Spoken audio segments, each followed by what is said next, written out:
Hello people, welcome and welcome back to my channel. I am Ayushi. I hope आप सभी स्वस्थ होंगे, मस्त होंगे और अपने जीवन में व्यस्त होंगे। Now today we are going to talk about chapter number 4 of biology, that is animal kingdom.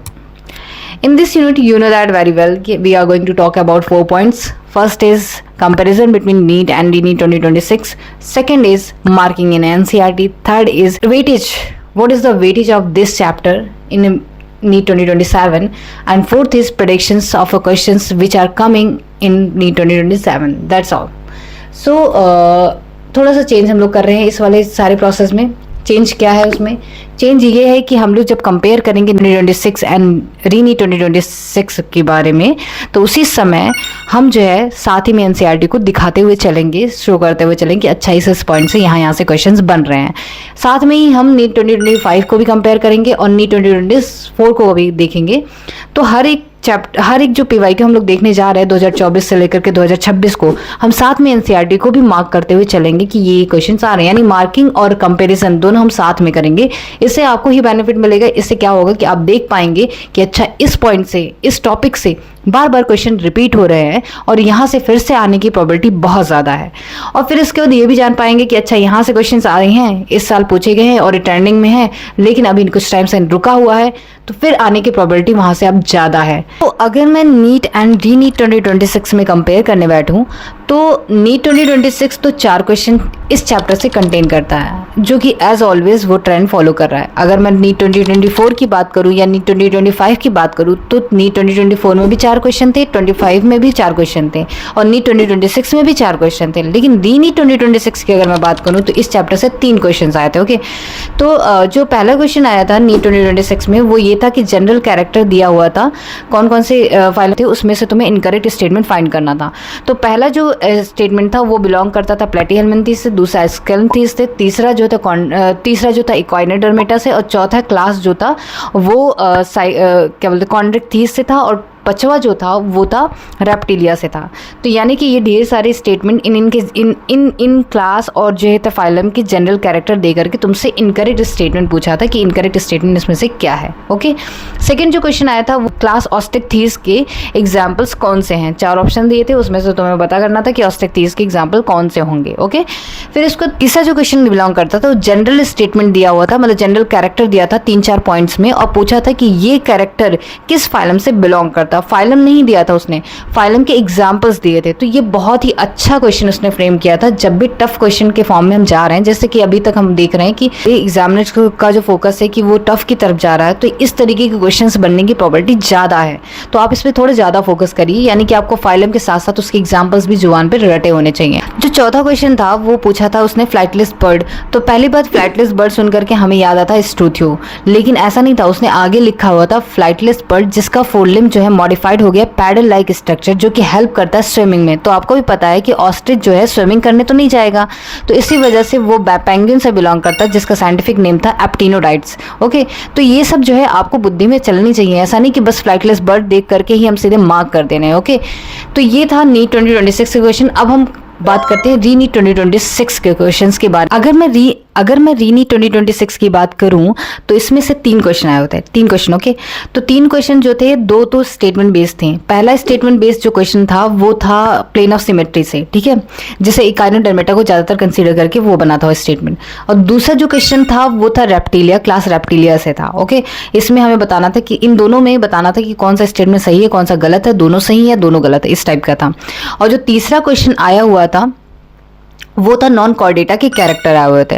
Non Chordata के कैरेक्टर कौन से हैं, चारों ऑप्शंस में से तो हमें बताना था. अगर मैं बता दूं जो तीसरा क्वेश्चन है वो बहुत ही इंपॉर्टेंट है, क्योंकि नॉन कॉर्डेटा और कॉर्डेटा के कैरेक्टर अक्सर पूछे जाते हैं. ठीक है, अब हम नीट 2025 की बात करते हैं. तो इस चैप्टर में नीट 2025 ने 4 क्वेश्चन कंटेन किए हुए थे. पहला क्वेश्चन बिलोंग करता है जो ये स्टेटमेंट है जो कि हर किसी को रटा होता है. बहुत सही स्टेटमेंट लगता है हम लोगों को भी, मुझे भी बहुत मजा आती थी. All vertebrates are chordate but all the chordates are not vertebrate. जो दूसरा क्वेश्चन था उसने पूछा था साइक्लोस्टोमेटा के कैरेक्टर दे करके पूछा था, मतलब साइक्लोस्टोमेटा के कैरेक्टर कौन से हैं ये पूछा था, जो कि एक्टोपैरासाइट्स होते हैं, आप देख सकते हैं। फिर उसका तीसरा जो उसने क्वेश्चन पूछा हुआ था उस वाटर वैस्कुलर सिस्टम के फंक्शन क्या है ये पूछा था। तो मैंने तो याद किया होता है LTCR करके, L से लोकोमोशन, C से जो होता है capturing of the foods, T से ट्रांसपोर्ट और R से जो होता है रेस्पिरेशन याद किया था। आप भी अपना ट्रिक बना करके याद कर सकते हैं, अगर मेरा ही अच्छा लगे तो आप अपने उससे कंसीडर कर सकते हैं। तो और जो चौथा क्वेश्चन था उसने सिलोमेट से पूछा हुआ था, लेकिन ये थोड़ा सा डिफरेंट था। इसने डायरेक्ट एनसीईआरटी के स्टेटमेंट उठा करके नहीं पूछ लिए थे। इसने जो है साइजोसिलोमेट और जो स्पॉन्जोसिलोमेट को भी कंसीडर किया हुआ था, जो कि एनसीईआरटी में नहीं दिया हुआ है। और उसने सीडोसिलोमेट, इसका आंसर तो सीडोसिलोमेट था, लेकिन ये स्टेटमेंट जो है आप देख सकते हैं डायरेक्ट एनसीईआरटी में नहीं दिया हुआ है। ओके, तो आप थोड़ा सा ये भी याद रखिए कि ये स्टेटमेंट डायरेक्टली नहीं पूछे जा सकते, उसके मीनिंग भी पूछे जा सकते हैं, वो उसके मीनिंग पे भी क्वेश्चन बना सकता है। ओके, मैं अगर नीट 2024 की बात करूं तो इस चैप्टर से 4 क्वेश्चन फिर से आए थे। मैंने कहा था कि जनरल ट्रेंड तो यही है कि ये चैप्टर 4 क्वेश्चंस को कंटेन करता है, लेकिन नीट 2026 में उसने 3 क्वेश्चन पूछे थे, तो आप इसके लिए प्रिपेयर रहिए, 4 क्वेश्चन बहुत मैटर करता है। तो जो पहला क्वेश्चन, 2 क्वेश्चन तो आए थे मैच, जिसमें जो कहते हैं फाइलम दिए थे और उसके एग्जाम्पल्स पूछे थे कि कौन सा क्या चीज़ है, और एक तो फाइलम दिया था उसका कैरेक्टर से मैच करना था। ठीक है, 2 क्वेश्चन तो ऐसे हो गए थे, आप देख सकते हैं स्क्रीन पे। फिर तीसरा जो उसने क्वेश्चन पूछा हुआ था वो नॉन कॉर्डेट से पूछा था। मैंने कहा था ना कि नॉन कॉर्डेट्स और कॉर्डेट्स वाले जो कैरेक्टर होते हैं वो रिपीट होते रहते हैं, तो आप देख सकते हैं कि नॉन कॉर्डेट के कैरेक्टर्स उसने दे करके पूछे हुए थे स्टेटमेंट। ओके, और तीसरा जो क्वेश्चन उसने पूछा था जनरल स्टेटमेंट दिया हुआ था सिलोमेट के बिहाफ पे, कि जो कहते हैं सीडोसिलोमेट, ये एसिलोमेट्स वगैरह, इन सब चीज़ों से रिलेटेड उसने पूछा था, मतलब दिया हुआ था और पूछा था इसमें से करेक्ट स्टेटमेंट क्या होते हैं, आप स्क्रीन पे देख सकते हैं और यहाँ पे एनसीईआरटी से कंपेयर कर सकते हैं। ओके, तो अगर मैं इस चैप्टर वेटेज की बात करूँ तो इस चैप्टर से 4 क्वेश्चन आते हैं। ओके, अगर आपने इसे प्रिपेयर कर लिया सही तरीके से तो 16 नंबर तो आपके पक्के हैं। अगर आपने नहीं प्रिपेयर किया और उसे अटेम्प्ट किया और गलत निकल गया तो आप समझ लीजिए 20 नंबर का आपको लॉस हो जाएगा। तो ये वैसे भी बहुत इंपॉर्टेंट है, तो इसे आप प्रिपेयर करके जरूर जाएगी। हर रोज रटेंगे तो आपको ही इसके एग्जाम्पल्स बहुत ज़्यादा अच्छे तरीके से याद हो जाएंगे, और एक बार दिमाग में बैठ गया तो आप भूल नहीं सकते हैं till the NEET exam. Okay, अगर मैं प्रेडिक्शन करने बैठूं कि नीट 2027 में कहाँ से क्वेश्चन आ सकते हैं, तो सबसे पहले हम चैप्टर के पहले पेज में जाते हैं जहाँ पे जनरल कैरेक्टर हर एक फाइलम का दिया हुआ है, तो वो भी इंपॉर्टेंट है। उन सब में सबसे ज़्यादा जो इंपॉर्टेंट है वो सीलोमेट्स वाला इंपॉर्टेंट है, और दूसरा जो है प्लेन ऑफ सिमेट्री से, क्योंकि यहाँ से क्वेश्चंस बनते ही रहते हैं। फिर अगर मैं बात करूँ कि फाइलम से रिलेटेड अगर मैं बात करूँ नेक्स्ट पेज में अगर मूव करती हूँ तो उनका स्पेसिफिक कैरेक्टर इंपॉर्टेंट है। अगर मैं एग्जाम्पल के तौर पर लूँ तो जो पोरीफेरा है उसमें वाटर कैनाल सिस्टम जो प्रेजेंट है वो इंपॉर्टेंट है, उसका स्पाइक्यूल्स इंपॉर्टेंट है, जो ऑस्टिया ऑस्कुलम ये सब इंपॉर्टेंट है, मतलब ये सब जो है स्पेसिफिक है उसके।